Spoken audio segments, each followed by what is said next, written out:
فرماتے ہیں کہ میں مزدور لینے گیا، بغداد کے چوک میں مزدور بیٹھے ہوتے تھے، تو میری ان مزدوروں میں سے ایک نوجوان بچے پہ نظر پڑی۔ بڑا کمزور سا وجود تھا لیکن چہرے پر عبادت کا نشان تھا، ماتھا بتاتا تھا کہ نماز کا بڑا خیال رکھتا ہے۔ میں اس کے قریب گیا، چہرے بھی بڑا کچھ بتاتے ہیں نا، چہروں میں بھی بڑی رانائی ہوتی ہے۔ فرماتے ہیں میں قریب گیا، میں نے اس کو کہا بیٹے مزدوری کرو گے؟ تو کہنے لگا مزدوروں میں بیٹھا ہوں تو حضور مزدوری کے لیے ہی تو بیٹھا ہوں۔ تو میں نے کہا کہ چلو پھر۔ کہنے لگا نہیں میری کچھ شرطیں۔ میں نے کہا بتاؤ؟ کہنے لگا پہلی شرط یہ ہے کہ لوگ 4 دینار دیہاڑی لیتے ہیں، میں 3 دینار لوں گا۔ میں نے کہا یار بھائی تو بڑی بہترین ہے، باقی بھی اس طرح کی رکھ لے۔ اس نے کہا حضور دوسری شرط یہ ہے کہ میں آپ کی مکمل بات مانوں گا لیکن جب اذان ہو جائے گی پھر آپ کی نہیں سنوں گا۔ تیسری بات اس نے یہ کی کہ حضور میں آپ کے گھر میں کام کروں گا پر آپ کے کسی سوال کا جواب نہیں دوں گا۔ کہتے میں نے کہا یار تو بڑا عجیب ہے، شرطیں تو مالکوں کی ہوتی ہیں۔ کہنے لگا جی بہرحال میں شرطیں لگا کے جاتا ہوں۔ فرماتے ہیں میں اسے گھر لے آیا، کام میں نے اس کو بتایا تو جو کام مزدور سارے دن میں کرتا ہے نا اس نے 2 گھنٹے میں کر دیا۔ ہمارے مزدور سگریٹ پینے میں بھی تو آدھا گھنٹہ لگاتے ہیں، وہ چائے پینے جائیں تو پونا گھنٹہ وہاں۔ ان کو بھی تو دیانتداری کرنی چاہیے کہ نہیں کرنی چاہیے؟ نے معاہدہ کیا ہے نا جی تو پورا اترنا چاہیے نا۔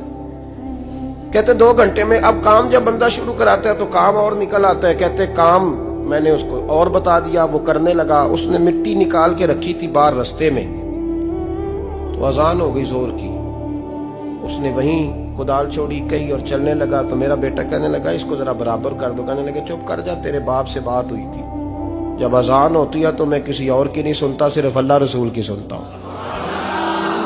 کہتے ہیں مسجد چلا گیا، نماز پڑھ کے آیا تو دوپہر کا وقت تھا۔ میری بیوی کہنے لگی اس کو کھانا کھا لے۔ کہتے ہیں ہم نے کہا کھانا کھا لو، تو کہنے لگا میں نے روزہ رکھا ہوا، رمضان بھی نہیں تھا، نفلی روزہ رکھا ہوا۔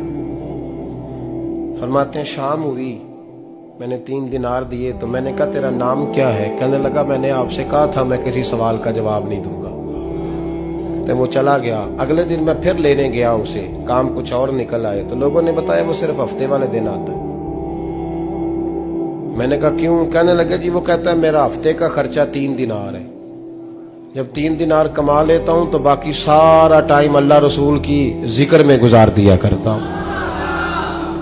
فرماتے ہیں عجیب۔ اگلے ہفتے میں پھر لینے گیا، میں نے پورا ہفتہ انتظار کیا کہ کام اسی سے کرانا ہے۔ میں جب گیا تو میں نے کہا چلو، کہنے لگا میری شرطیں یاد ہے نا؟ اور میں نے کہا یاد ہے بھائی ساتھ چل۔ فرماتے ہیں کام کرایا، 2-3 ہفتے وہ آتا رہا۔ ایک ہفتے میں گیا تو لوگوں نے کہا حضور آج نہیں آیا، کیوں؟ کہنے لگے بیمار ہو گئے۔ کہاں گھر ہے؟ کہنے لگے بغداد کے قبرستان کے پیچھے جو کچی آبادی ہے اس میں رہتا ہے۔ فرماتے میں گیا، دروازے پہ دستک دی تو کہنے لگا حضور آپ ہیں؟ دروازہ کھولا ہے، آ جائیے۔ فرماتے ہیں میں اندر گیا تو میں نے کہا تمہیں کیسے پتا چلا میں آیا ہوں؟ کہنے لگا حضور اللہ والے ہو، آپ نہیں آنا تھا، ورنہ امیر تو غریبوں کا پتہ لینے کوئی نہیں آتے۔ کہتے میں قریب گیا تو کہنے لگا میں آپ کا انتظار کر رہا تھا، تیز بخار ہے، تپ رہا۔ جیب سے کچھ پیسے نکالے، کہنے لگا یہ پیسے رکھ لیں۔ ایک انگوٹھی نکالی،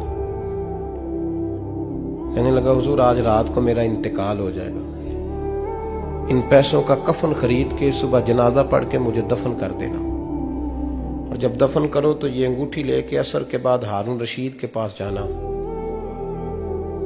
آپ اسے کہنا میں نے ملنا ہے پر وہ آپ کو ٹائم نہیں دے گا، آپ اس کو آواز دیجئے گا کہ تیری ایک امانت ہے میرے پاس، پھر وہ آپ سے ملے گا تو انگوٹھی دے دیں، پھر آپ میری طرف سے فارغ ہیں۔ حضرت فرمانے لگے تیرا نام؟ اور کہنے لگا حضور وقت تھوڑا ہے، آج رات میں نے جانا ہے، بڑی لمبی معافی مانگنی ہے رب کریم سے، اگر مناسب سمجھے تو مجھے اپنے رب سے تنہائی کر دے دیں۔ فرماتے ہیں میں آ گیا پر اس کی باتوں نے مجھے ساری رات سونے نہیں دیا۔ فرماتے ہیں صبح بڑی مشکل سے سورج نکلا، میں گیا دروازے پہ ہاتھ رکھا تو دروازہ کھلا ہوا تھا، اندر داخل ہوا تو خوشبوئیں میرا استقبال کر رہی تھی، جب چہرے سے کپڑا ہٹایا تو اس کا تو انتقال ہو چکا۔